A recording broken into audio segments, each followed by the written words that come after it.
China might only grow by 4 or 5% next year. What could this show? That's going to be the topic of today's video.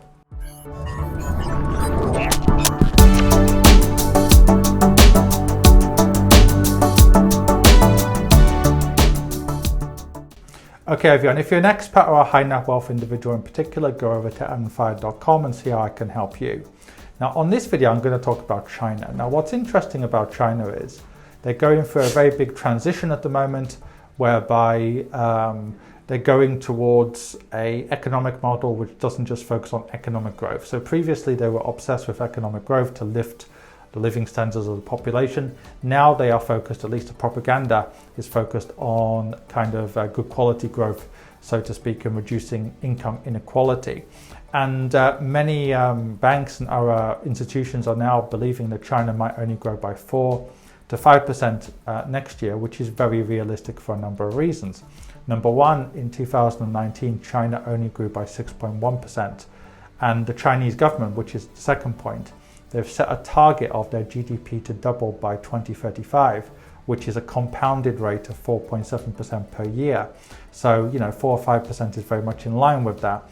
And number three, as anyone who lived in China, including me, knows, basically the growth is probably exaggerated anyway, but that's a separate point. Now, what's interesting though about what could happen in China is, regardless whether it's next year or it's in 2023, if you've got an economy which is only growing by 4 or 5%, that's really going to change the dynamics. People are going to stop looking at China as a high growth area. They're going to look at China as somewhere which is already mid-income and maybe growing to a reasonable extent, but they're going to look at China in a different way to how they've looked at it for the last 30 years.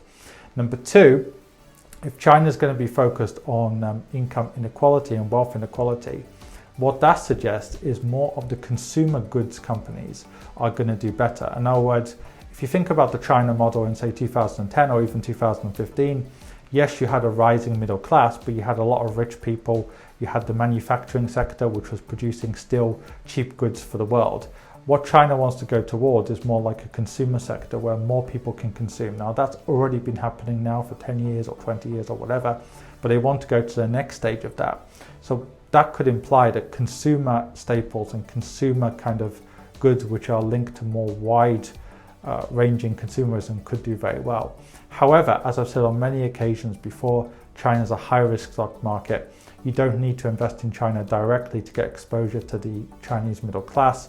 Indeed, one of the reasons why Apple and Amazon and some of the big American companies have done so well on the stock market is indirectly they've really kind of tapped into the Chinese, Indian and African to a certain extent growth story. So I wouldn't necessarily buy stocks listed in mainland China, even though it's cheap at the moment, but I do expect some of the consumer goods companies to really do quite well. But in that particular system, we just don't know, because we've seen that with Jack Ma and the IPO and many other companies, including the educational technology companies that have been pretty much closed down now. In the Chinese system, basically the Chinese government can just close down the companies. That's a huge risk. How can I help you? In two ways. First of all, are you an expat, a high net wealth individual, or just somebody who lives in a part of the world where it's difficult to get access to quality investment solutions? In which case, go onto my website on adamfire.com and find out more. If you don't fit into any of those categories, then in which case there's a range of free material on my website, on this YouTube channel, and indeed on my Quora, where I get over 200 or have received over 231 million views in the last few years. And finally, if you want to actually read my thoughts in more detail, go onto Amazon and find my book on there.